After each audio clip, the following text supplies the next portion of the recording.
The first-person shooter genre is full of many titles ranging from your ultra-realism ones to more arcadic types. One can easily say that the genre itself is beyond oversaturated, making it hard for certain titles to stand out. Worse yet, many of the AAA shooters are a microtransaction fest that focus more on profit than gameplay. Thankfully, today's title in Easy Red 2 is looking to buck that trend and has for quite some time. Developed by Marco Armati and released in 2020, this World War II shooter features PvP gameplay tailored for both single-player and multiplayer sessions. Recently, there was a 2.0 update which remade the base game's campaigns, as well as improved upon a ton of different mechanics. It's developed quite the cult following due to its lack of microtransactions and low price point of only $9. With that said, is Easy Red 2 an easy purchase? So when you start the game, you can participate in a campaign mission or play through multiplayer. For this review, we will mainly focus on the single player experience, although the multiplayer is basically the same, just with human opponents. For the base game, you can choose from 6 campaigns that contain 75 missions in total. With the 4 DLC packs, there is an additional 6 campaigns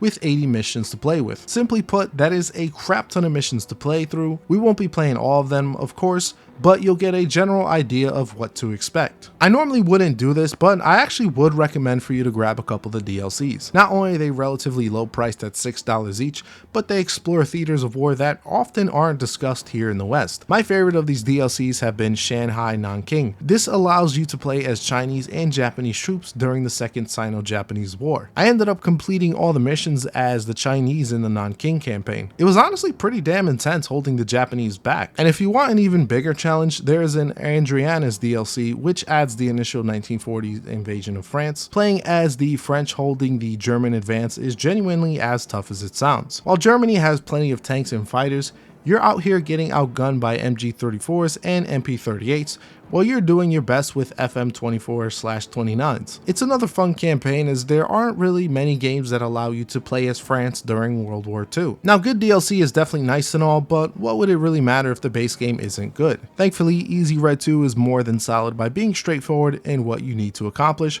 but also surprisingly deep. When on a mission, you pick the side that you'll be playing as. Once you pick the side, you can pick the troop that you would like to be a part of, including any vehicles of land, air, and even amphibious types, depending on the map. And once you choose who you want to be, you're thrown right into it. Depending on who you choose, the goal will be to defend or capture key points. Missions and maps themselves are very detailed and moved in a pretty logical pattern. Depending on the mission, battles can take anywhere from 50 minutes to 40 minutes. This ultimately is based on how many places the offensive side has to take over, as well as their troop count. Defenders have an unlimited supply of people, while the attackers have a finite amount of casualties they can sustain. Attackers can, however, gain more troops while completing objectives and pushing the enemy back. Even though this is the case, I found attacking to be much easier, usually because they are given advantages, such as tanks or aircraft. Sometimes though, both will only have infantry divisions to choose from, which means it comes down to good old first-person combat. The gunplay itself is overall very good. If you've played any modern military first-person shooter,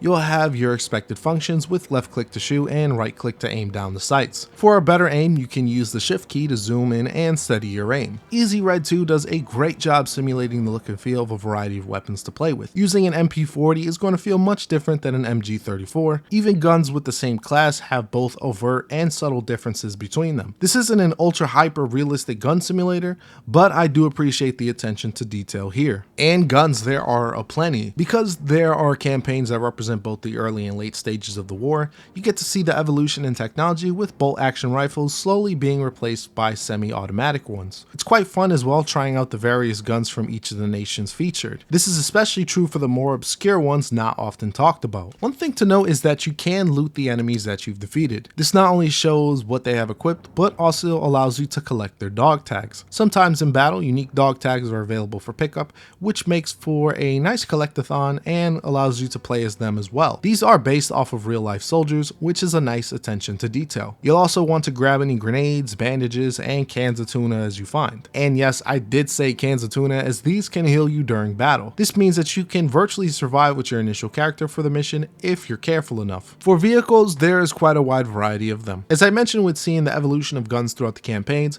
the vehicles also get the same treatment. Tanks from later World War II oftentimes outperform their prior versions. Either way, tanks are incredibly fun to play with, especially from the different nations. I will say though, be careful when driving them over trenches, as they do have a tendency to get stuck. stuck. Honestly, my only problem with them is how you can sometimes get stuck on objects from vehicles with no way of avoiding it. Planes are also featured and can be very enjoyable if you are an aerial player. You'll have a very limited amount of ammunition to use, meaning you'll need to go back to base for resupplies. In dogfights, they are plenty of fun and can be used effectively for air-to-ground combat. Be careful though, as planes can be a tad too fast sometimes, so you'll need to plan your bombing runs accordingly. If I did have to point out one issue I do have is the AI. Granted, the AI is far from bad and actually does pretty well capturing checkpoints and pushing the game along. Heck, it's far better than whatever the hell Asanzo is trying to do. My only problem I have is with the inconsistency. Sometimes the AI can spot and hit you from a mile away. Other times it struggles to hit you from point blank range. You can technically fix this by manually increasing the accuracy of the AI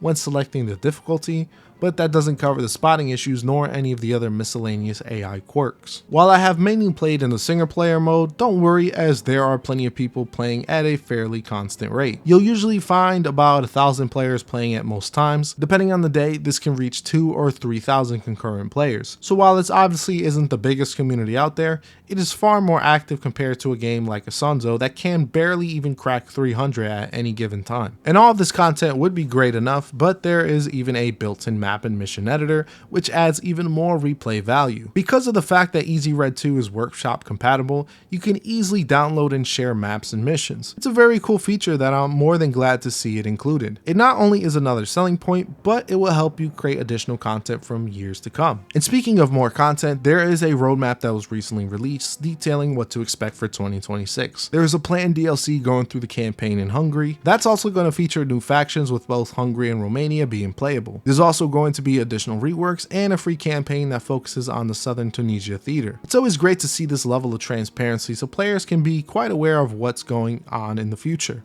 Take notes, Creative Assembly. So in terms of glitches, there have been a few graphical ones here and there, but nothing too egregious. I was mostly scot-free of issues, but I did have one crash during my 20 hours of playing. However, this was from a long session of well over several hours, so it appears to be a blip in an otherwise very smooth gameplay experience. While I would love to keep talking about this absolute hidden gem, we should wrap this up now. EasyRed 2 is a very easy high recommendation from me, and shows that the military shooter genre can still be fun despite an oversaturated market. With a large amount of guns and vehicles, very solid gunplay, and a ton of missions to go through, EasyRed 2 cuts out the BS of many modern AAA titles and delivers on overall enjoyment. The only minor issue I have is that the AI can be a bit better, but it is still quite serviceable for the most part. I still find it quite crazy that the game is only $9 with no microtransactions in sight. I grabbed this on sale for 50% off, which is beyond highway robbery at this point. Even the DLC is very well priced at $6 a piece,